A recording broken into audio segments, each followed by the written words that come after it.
Evet arkadaşlar, bu videomuzda Bünyamin horozumuzun ibiğini, sakalını, gagasını, gözünü ve göz kapağı parçasını yapmaya çalışacağız. İbik ve sakal parçaları için kırmızı ipimizle hemen başlayabiliriz.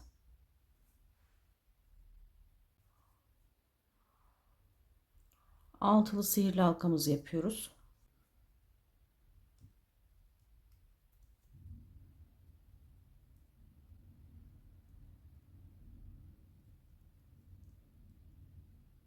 Bir, iki, üç, dört, beş. İpimizi çekiyorum.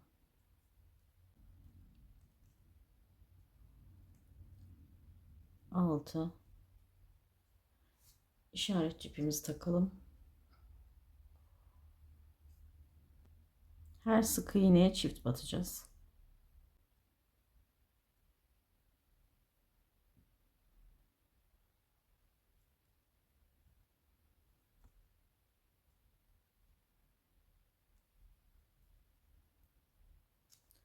Birinci çiftim,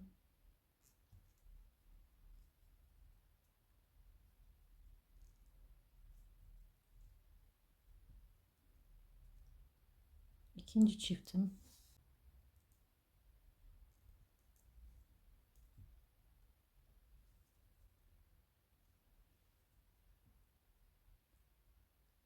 üçüncü çiftim,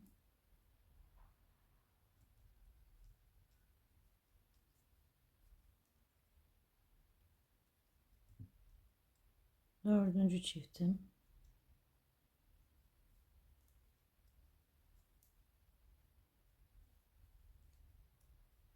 beşinci çiftim, altıncı çiftim.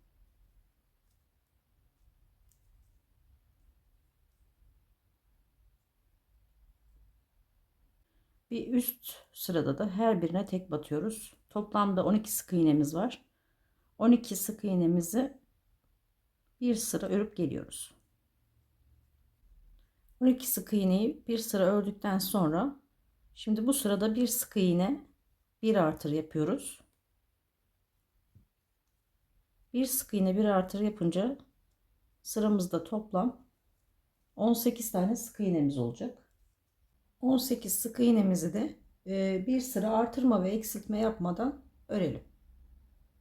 18 sık iğnemizi bir sıra ördük. Şimdi bu sırada 2 sık iğne, bir artır yapacağız. Toplamda 24 tane sık iğnemiz olmuş olacak. 24 sık iğnemizi de yine bir sıra artırma ve eksiltme yapmadan öreceğiz. 2 sık iğne, bir artır yapıyoruz. 24 sık iğneye çıkıyoruz. 24 sık iğnemizde bir sıra örüp geliyoruz. Bu sıramızda da 3 sık iğne, bir artır yapacağız. 3 sık iğne, bir artır yaparak sık iğne sayımızı 30'a çıkartacağız. 30 sık iğneyi de 6 sıra artırma ve eksiltme yapmadan örüyoruz. 6 sıra 30 sık iğnemizi ördük. Şimdi azaltmalarımıza başlıyoruz. İlk azaltmamızı 3 sık iğne, bir azalt yapacağız.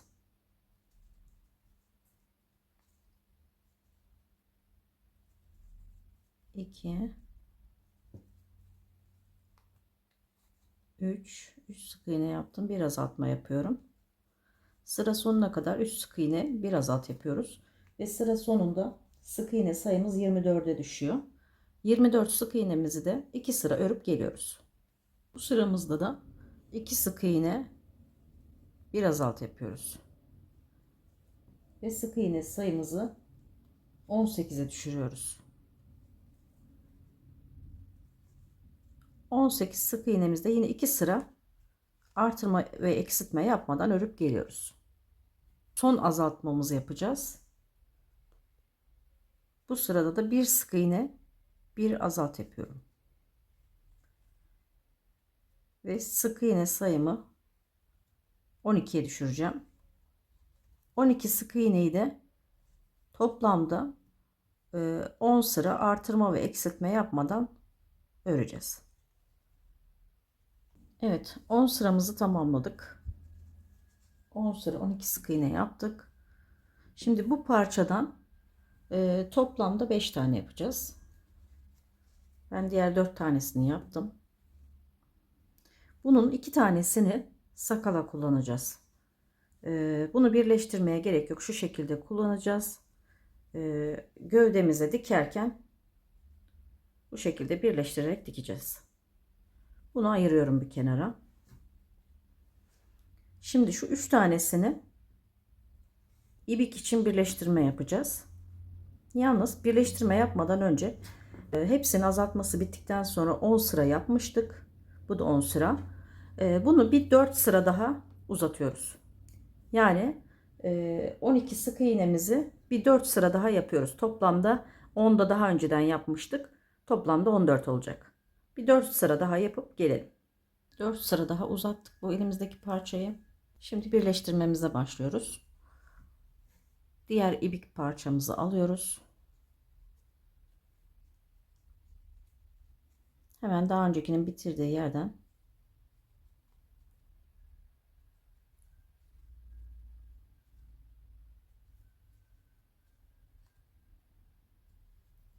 birleştirmemizi yapalım.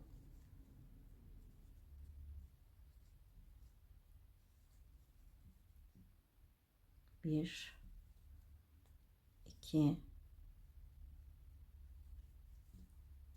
üç,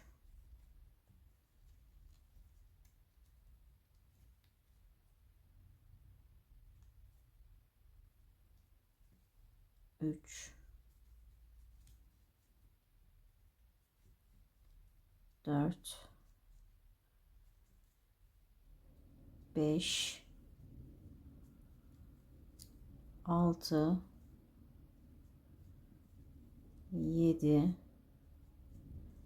sekiz, dokuz,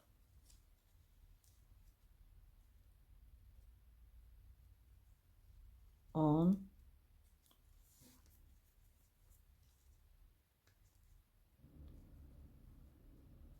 11,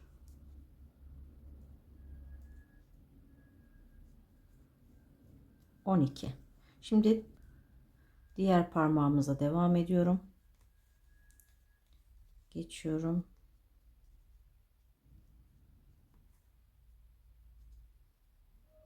Şu işaretçi ipimizi çıkartalım. Başa gelince tekrar takacağız. 12 sık iğne de buradan yapacağız. 1, 2,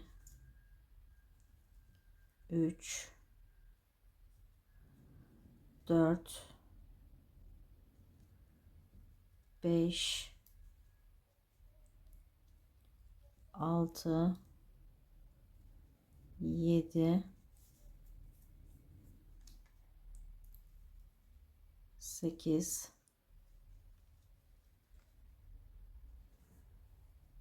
9, 10, 11, 12. İşaretçi ipimizi tekrar takalım. Toplamda şimdi 24 tane sık iğnemiz oldu. 24 sık iğnemizi her birine tek batarak hiç artırma ve eksiltme yapmadan 4 sıra örüyoruz. Evet, 4 sıra yaptık. Sıra başımıza geldik. Şimdi buradan sayıyorum. 1, 2, 3, 4, 5, 6 sık iğne yaptım. Şimdi diğer parçamı birleştireceğim. Şu parçamı. Burada önemli olan başta yaptığımız uzun parçanın yanına değil, ondan sonrakinin yanına gelecek. Yani kısa olanın yanına getireceğiz bunu. Sırayla uzundan kısaya doğru gidecek. Bunu da hemen ekliyoruz.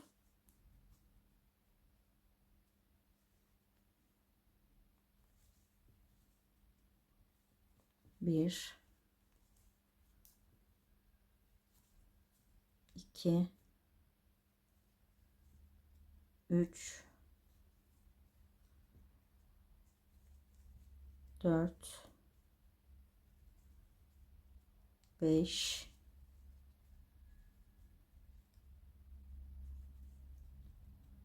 altı, yedi,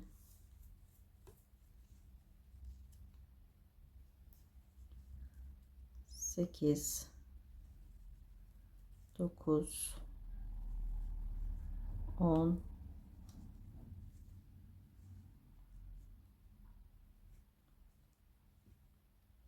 11, 12 sık iğne yapıp diğer parmağa atlıyorum.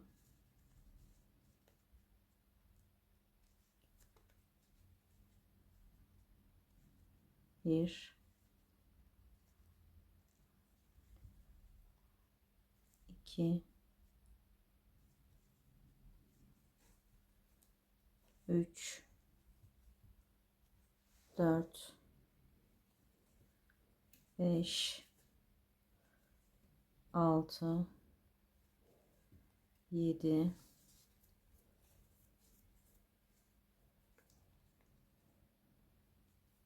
8, 9, 10, 11,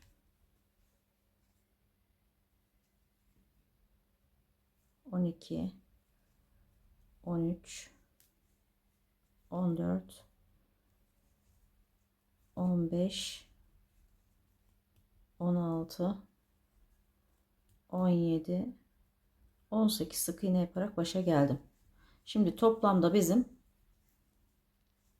36 tane sık iğnemiz oldu. 36 sık iğneyi de bir sıra daha hiç artırma ve eksiltme yapmadan örelim ve ondan sonra zaten parçamız bitmiş olacak. İpimizi keseceğiz. 36 sık iğne yaptık. Bir sıra. Hemen bir tane kaydırıyorum. Zincir çekip kilitliyorum. Ve ipimi kesiyorum. Evet.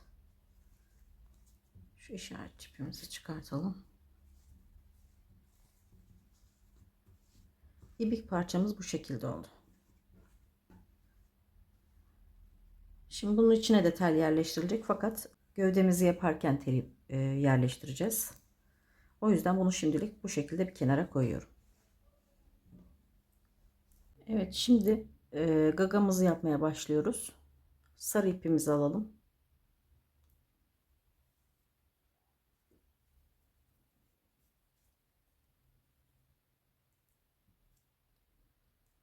Altılı sihirli halkamızı yapıyoruz.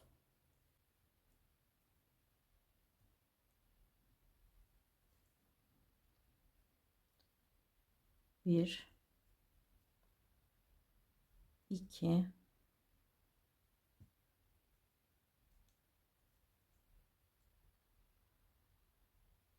üç, dört,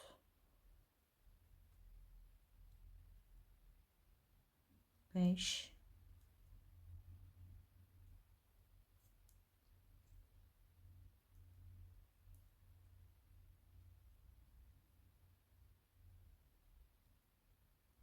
altı. İşaretçi ipi koyalım.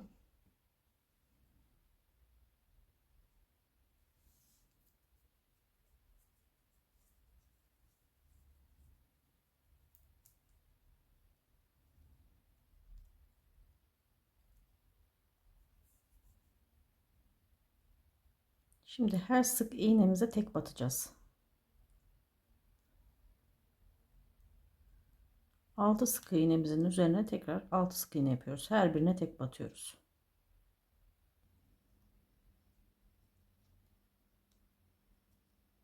Bir,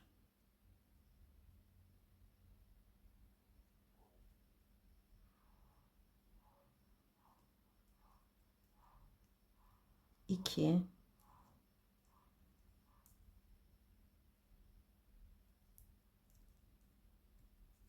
3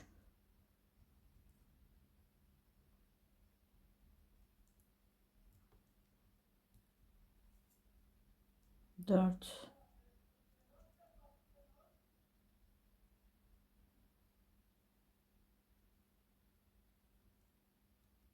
5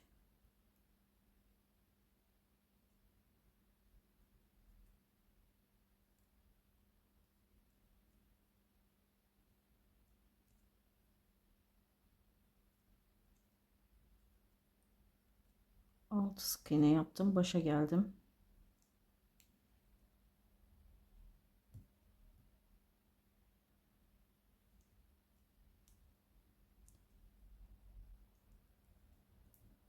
Şimdi tekrar üst sıraya yine tekrar tek batıyorum.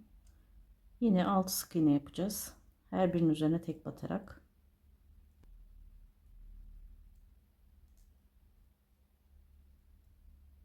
Bir,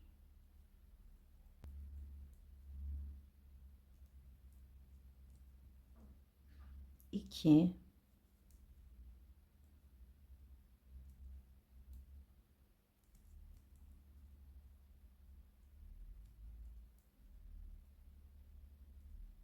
3,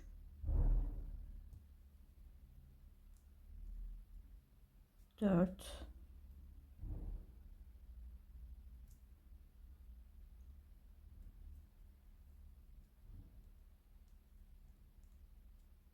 5,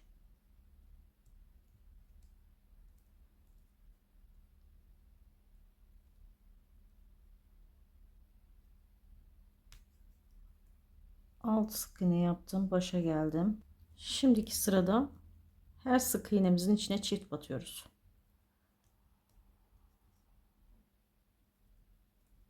Birinci çiftimiz,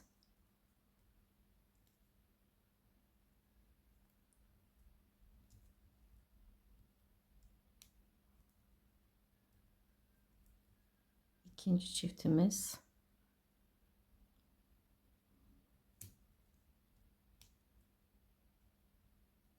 üçüncü çiftimiz,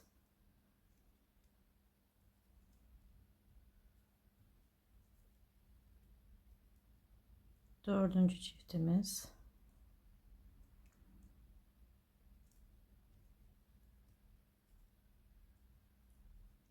beşinci çiftimiz ve altıncı çiftimiz. Şimdi toplamda 12 sık iğnemiz oldu. Bu 12 sık iğneyi hiç artırma ve eksiltme yapmadan 4 sıra örüyoruz. 4 sıra 12 sık iğneyi yapıp gelelim. Bu sıramızda da bir sık iğne bir artır yapıyoruz. Bir sık iğne bir artır yaparak sıra sonunda 18 sık iğneye ulaşacağız. 18 sık iğnemizi de 3 sıra hiç artırma ve azaltma yapmadan örüyoruz.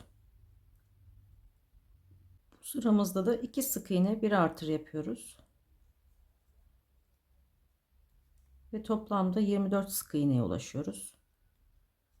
24 sık iğnemizi de yine hiç artırma ve azaltma yapmadan 3 sıra örüyoruz. 24 sık iğnemizi 3 sıra ördük. Bu sırada da 3 sık iğne bir artır yapıyoruz. Ve toplam sık iğne sayımızı 30'a çıkartıyoruz. 30'a çıkan sık iğnemizi de yine 3 sıra hiç artırma ve eksiltme yapmadan örüyoruz. 30 sık iğnemizde 3 sıra ördük. Şimdi bu sırada 4 sık iğne bir artır yaparak 36 sık iğneye çıkacağız. Yine aynı şekilde 36 sık iğnemizi de 3 sıra hiç artırma ve eksiltme yapmadan örüp gelelim. 36 sık iğnemizi 3 sıra yaptık. Şimdi bu sırada 5 sık iğne bir artır yapacağız. 5 sık iğne bir artır yaparak sık iğne sayımızı 42'ye çıkartacağız.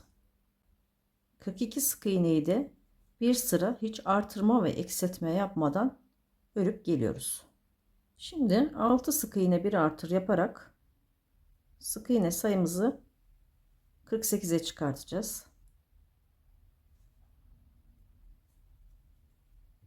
48 sık iğneyi de yine bir sıra artırma ve eksiltme yapmadan öreceğiz. Evet, bu sıramızda da 7 sık iğne bir artır yaparak sık iğne sayımızı 54'e çıkartıyoruz ve son artırmamız oluyor. 54 sık iğnemizi de bir sıra hiç artırma ve eksiltme yapmadan örüyoruz. Şimdi 54 sık iğnemizi bir sıra yaptık. Artırma ve eksiltme yapmadan işaretçi ipimizi çıkartıyorum. Bu parçadan 2 tane yapacağız. Ben daha önce bir tane yapmıştım. Şimdi bu parçayla bunu birleştireceğiz. Şöyle tutuyoruz. Şu şekilde. Bir sık iğne bundan, bir sık iğne bundan alarak birleştirme yapacağız. 27 tane sık iğne ile birleştiriyoruz. Bir sık iğne bundan alıyorum.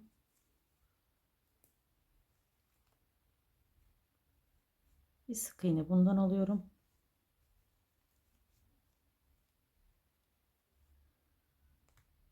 Bir.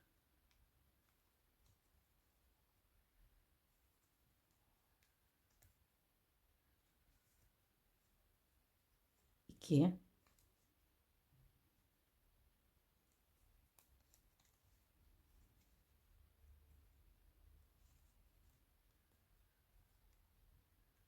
3.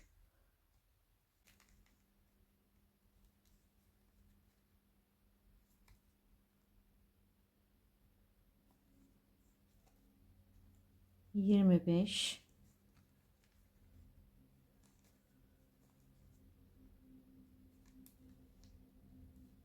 26.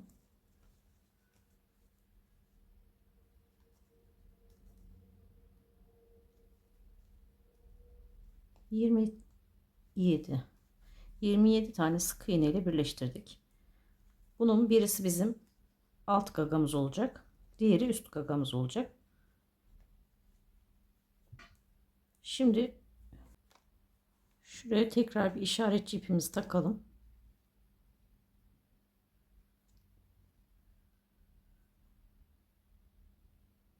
Üst gagamıza artırmalar yapacağız. Alt gagamızda artırma yapmayacağız.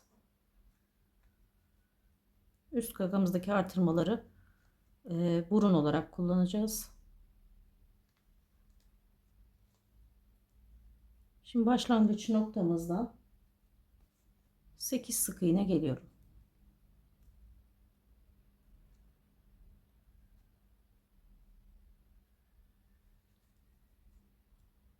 Bir,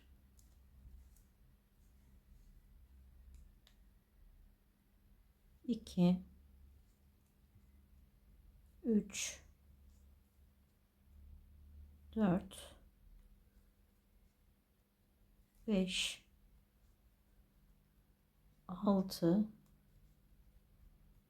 yedi, 8 sık iğne geldim. Şimdi 11 sık iğneye çift batacağız. 11 tane artırma yapmış olacağız yani. Birinci çiftim,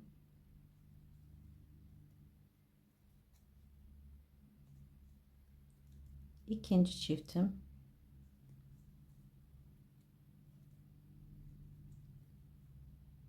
üçüncü çiftim,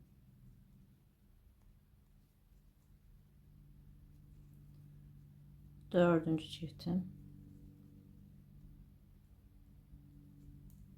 beşinci çiftim,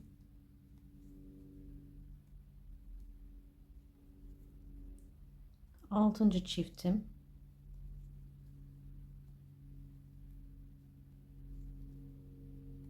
yedinci çiftim,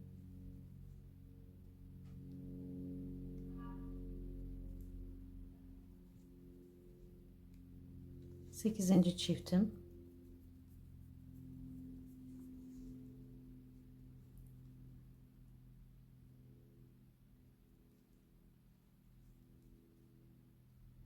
Dokuzuncu çiftim,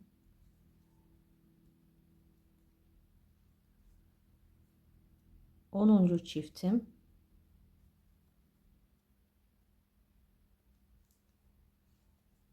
ve 11. çiftim. Şimdi diğerlerine tek batarak devam ediyorum. 1 2 3 4 5 6 7 8.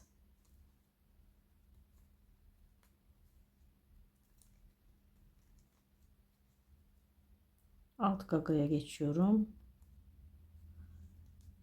Alt gagada da sıra başına kadar hepsine tek batıyoruz. Toplamda 65 tane sık iğnemiz oldu. Bu 65 sık iğnemizi hiç artırma ve eksiltme yapmadan 5 sıra örüp geleceğiz. Evet, 65 sık iğnemizi 5 sıra ördük. Bir tane kaydırma yapıyorum. Bir zincir çekerek kilitliyorum ve ipimi kesiyorum.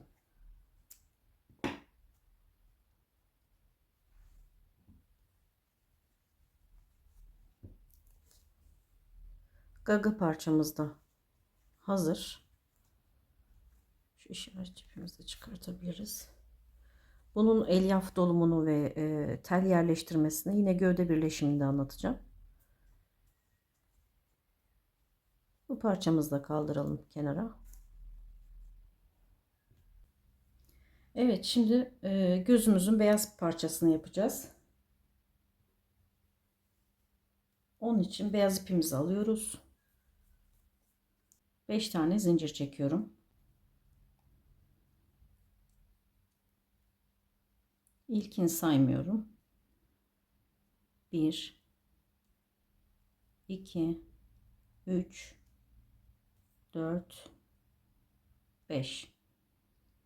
Şimdi ikincisine 3 tane sık iğne yapacağız.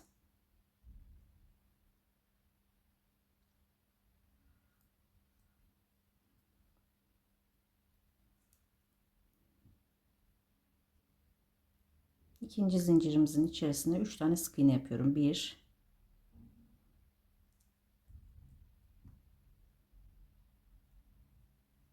2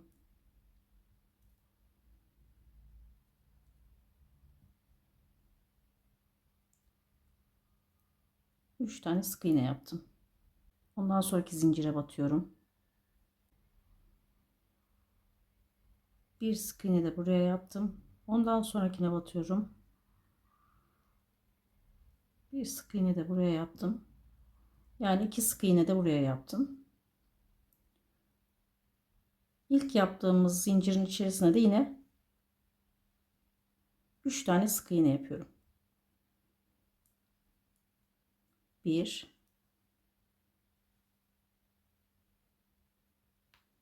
2 3 tane sık iğne yaptım. Daha sonra çeviriyoruz parçamızı. Tam karşılarına denk gelecek 2 tane sık iğne yapmıştık ortaya. Tam onların karşısına denk gelecek yere batıyoruz. Yine 2 sık iğne yapacağız ortaya.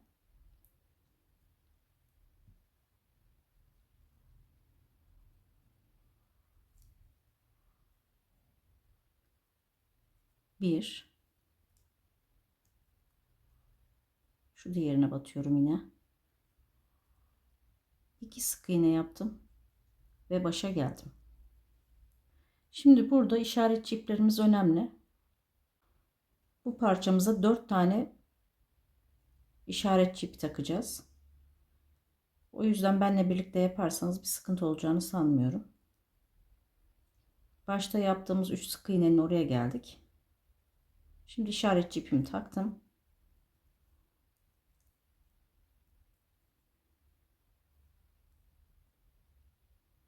İlk 3 sık iğnemize çift batacağız.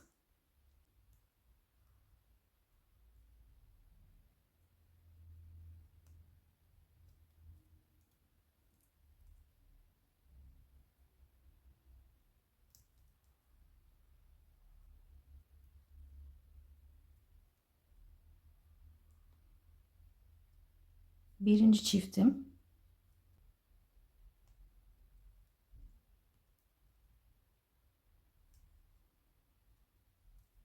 ikinci çiftim,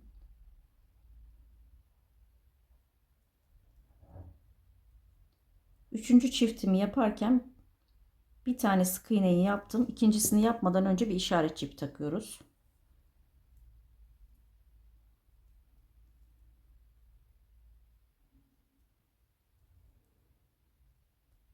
Evet. Üçüncü çiftimi de yaptım.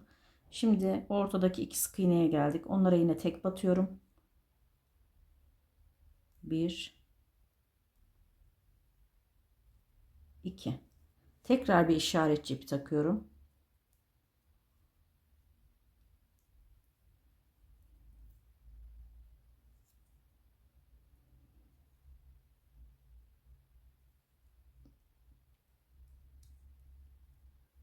Şimdi 3 tane sık iğneye yine çift batacağız.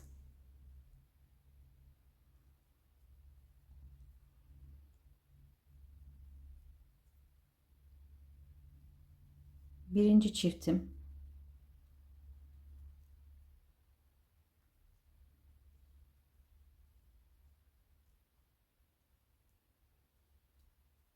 ikinci çiftim,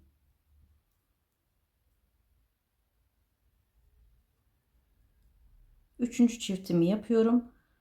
Yalnız üçüncü çiftimin birinci sık iğnesini yaptıktan sonra bir işaret ipi de buraya takıyorum.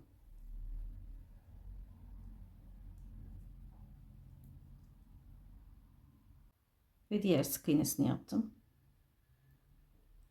Şimdi ortadaki iki tane sık iğneyi yapıyoruz.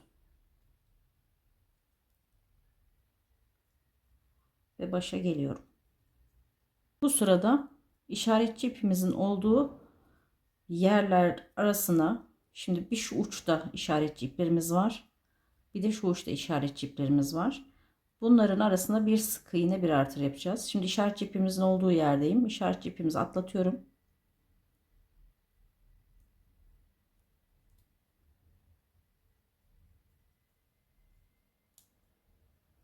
Bir sık iğne yaptım.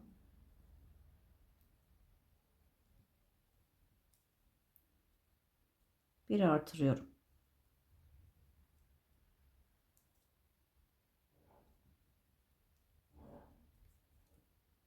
Bir sık iğne yaptım. Bir artırıyorum.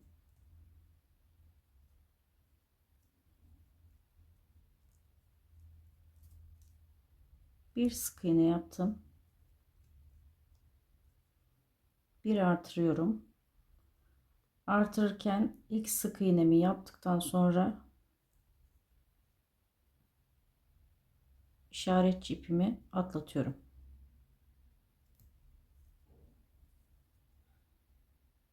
İkinci sık iğnemi ondan sonra batıyorum.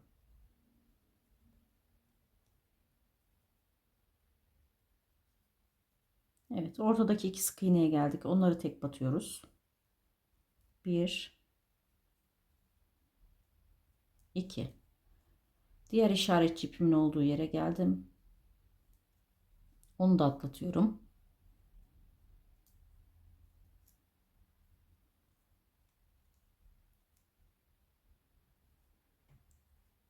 Bir sık iğne, bir artır yapıyorum.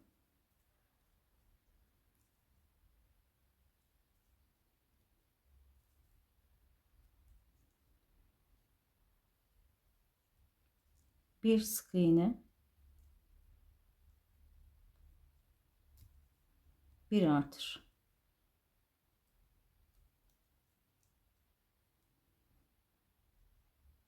Bir sık iğne,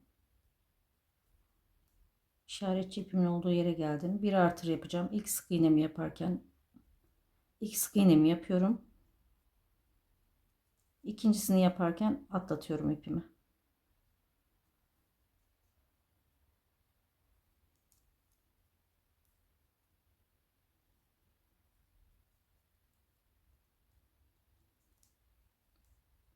Aradaki iki sık iğneye tek batıyoruz. Ve başlangıç noktamıza geliyoruz. Şimdi başlangıç noktamızda ipimizi yine atlatıyorum. Bu sırada 2 sık iğne bir artır yapacağız.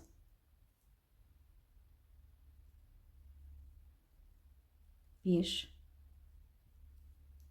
iki sık iğne yaptım. Bir artırıyorum.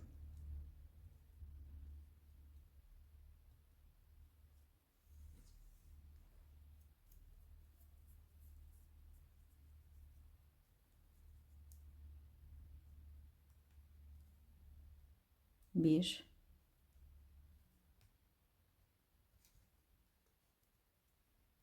iki sık iğne yaptım.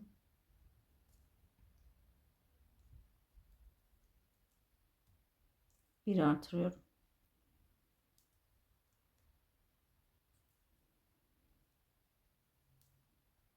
Bir, iki sık iğne yaptım. Bir artırıyorum.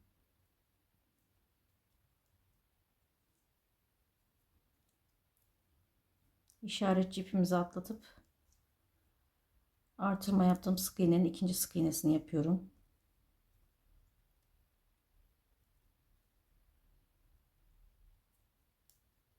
Aradaki 2 sık iğnemizi tek batıyoruz.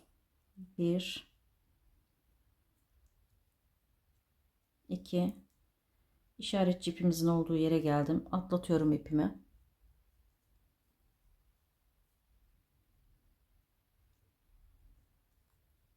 Bir,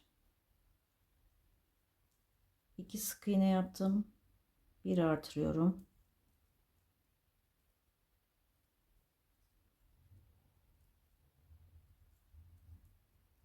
Bir, iki sık iğne yaptım. Bir artırıyorum.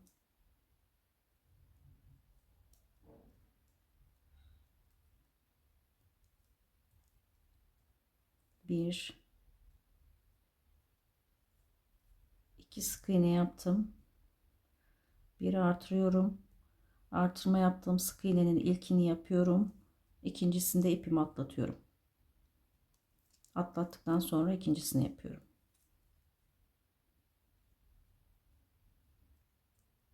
Evet, ortadaki 2 sık iğneye geldik. Yine bunlara tek batıyoruz. 1, 2.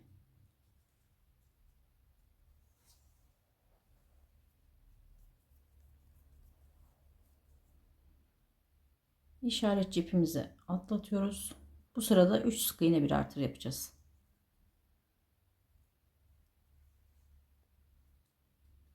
1, 2, 3 sık iğne yaptım. Bir artırıyorum.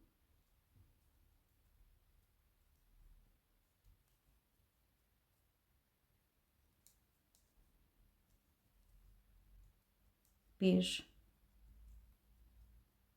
iki, üç sık iğne yaptım. Bir artırıyorum.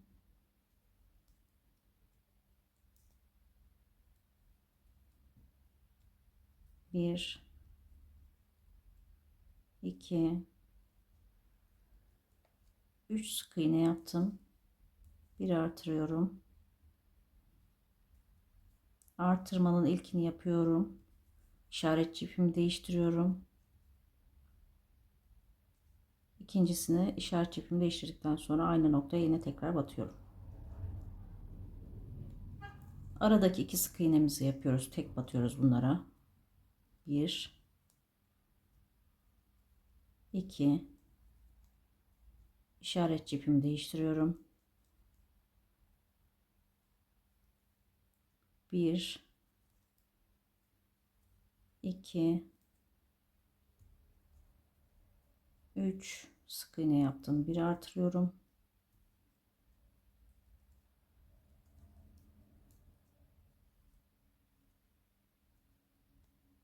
1, 2, 3 sık iğne yaptım. Bir artırıyorum. 1 2 3 sık iğne yaptım. Bir artırıyorum. Artırma yaptığım sık iğnenin ilkini batıyorum. İşaret ipimin yerini değiştiriyorum. Atlatıyorum. İkinci sık iğnesini batıyorum. Aradaki iki sık iğnemize geldik. Tek batıyoruz bunlara. 1 2 sık iğne yaparak başa geliyoruz. İşaret ipimi atlatıyorum. Bu sırada 4 sık iğne bir artır yapacağız. 1 2 3 4 sık iğne yaptım. Bir artırıyorum.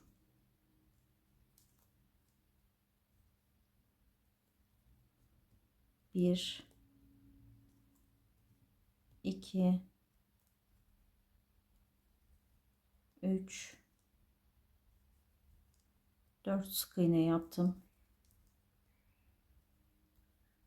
Bir artırıyorum.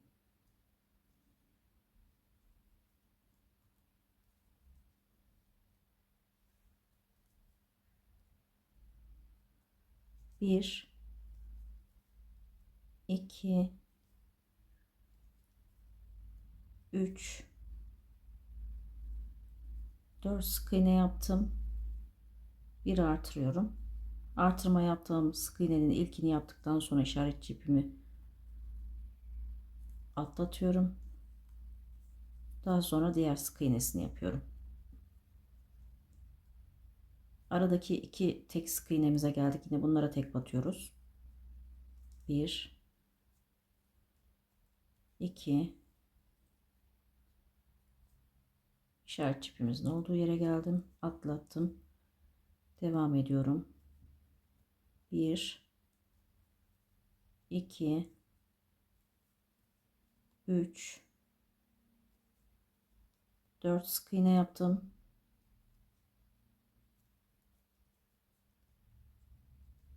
Bir artırdım.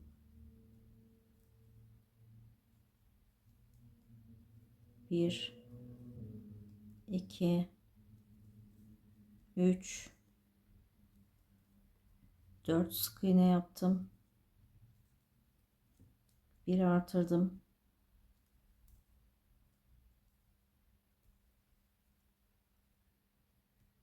1 2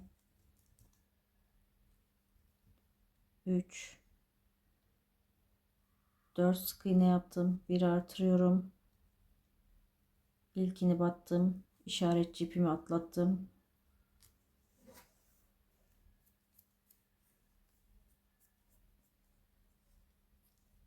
Ve ikincisini batıyorum. Aradaki tek sık iğnelerimize geldik. Onlara tek batıyorum. 1 2 Evet, sıra başına geldik. İpimizi atlatıyoruz. Bu sırada 5 sık iğne bir artır yapıyoruz. 1 2 3 4 5 sık iğne yaptım. Bir artırıyorum. Bu arada son artırma sıramız bu.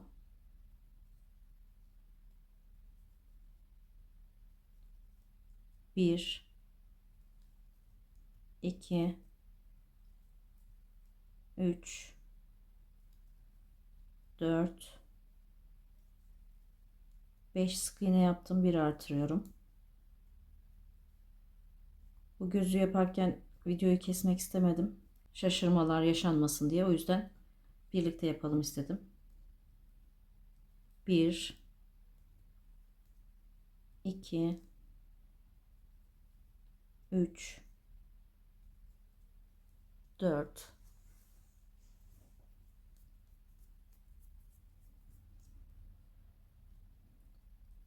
5 sık iğne yaptım. Bir artırıyorum. İlk sık iğnemi battıktan sonra ipimi atlatıyorum. İkinci sık iğnesini yapıyorum artırmanın. Aradaki tek sık iğnelerimize geldik. 1 2 İpimi atlatıyorum. 1 2 3 4 5 sık iğne yaptım, bir artırıyorum.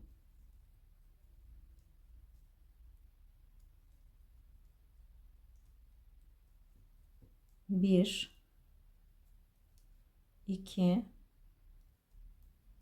3 4 5 sık iğne yaptım, bir artırıyorum.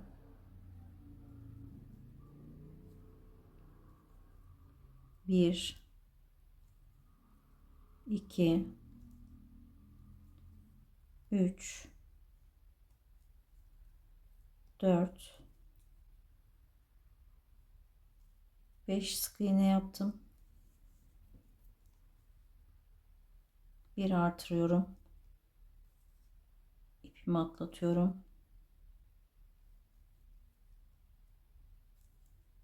ve aradaki 2 sık iğneyi tek batıyorum. 1 2 yaparak sıra başına geldim. Sıra başlangıcındaki işaret ipim kalsın, onu hiç değiştirmiyorum. Diğer işaret iplerimizi çıkartalım. Diğerlerini çıkartıyorum, kafa karıştırmasın artık. Şimdi bizim toplamda 46 tane sık iğnemiz oldu. 46 sık iğneyi 4 sıra artırma ve eksiltme yapmadan örüp gelelim. Evet, 46 sık iğneyi 4 sıra yaptık. Bir kaydırma yaptım. Bir zincir çekip kilitledim. İpimi kesiyorum. İşaret ipimizi de çıkartıyorum. Bu parçadan 2 tane yapacağız arkadaşlar. Şu şekilde 2 tane olacak. Bunu da gözlerde kullanacağız. Yine gövde birleştirmelerini yaptığımız zaman detaylarını çalışacağız. Bu parçamızı da ayırıp bir kenara koyuyoruz. Şimdi göz kapağını yapacağız.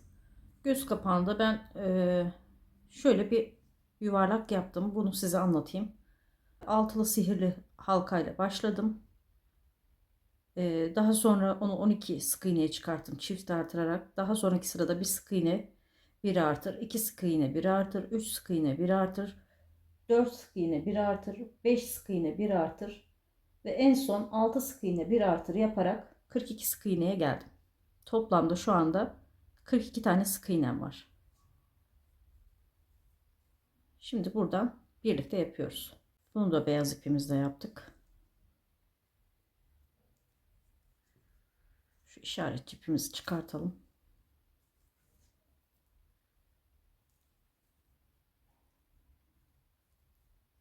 Şu şekilde ikiye katlıyorum.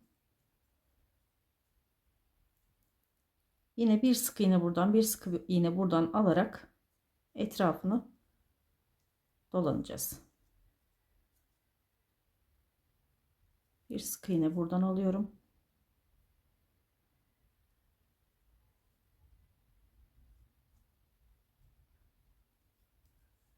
Bir sık iğne buradan aldım ve üstüne sık iğne yapıyorum.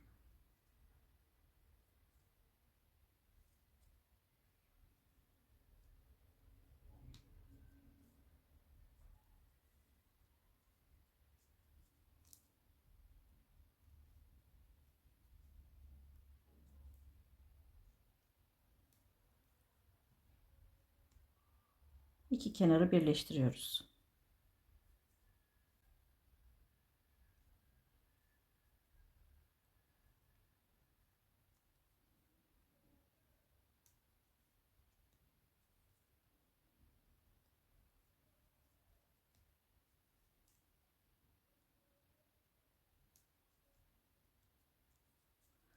Kanalımda özellikle paylaşılmamış tarifleri paylaşmaya çalışıyorum sizinle.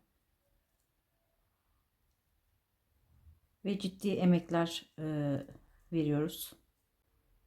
O yüzden desteğiniz benim için çok önemli.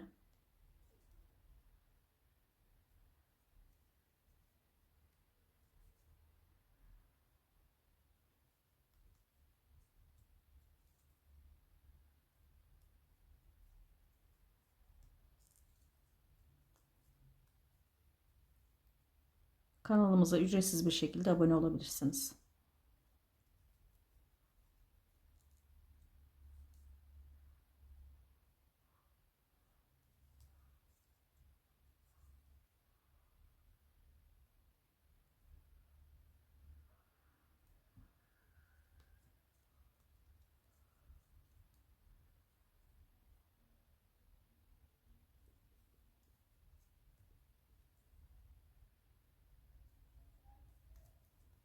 Bu arada yapmamı istediğiniz tarifler olursa yorumlarda belirtebilirsiniz. Muhakkak onları da değerlendirmeye alacağım.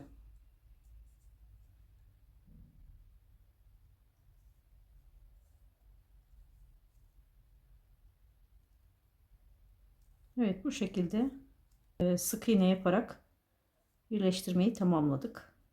Şimdi şu üst köşeyi de, üst düz kısmı da sık iğne yapacağız. Daha düzgün görünmesi için. Burada da sık iğnelere devam ediyorum. Batabildiğiniz her boşluğa sık iğnenizi yapın.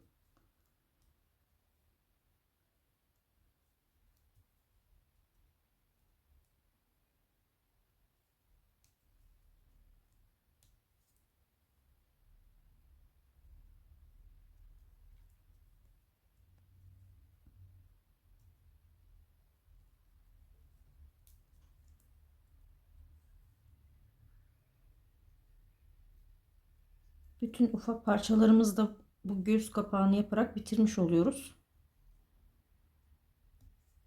Bundan sonraki videomuzda da gövdeyi çıkacağız.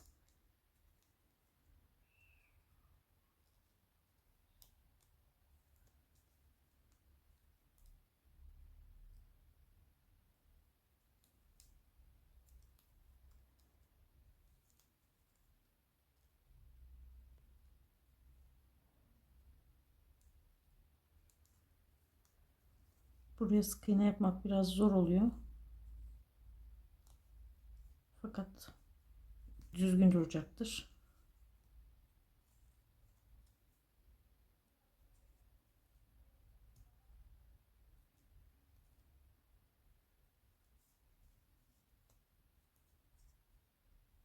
Bu göz kapağı parçasından da 2 tane yapıyoruz.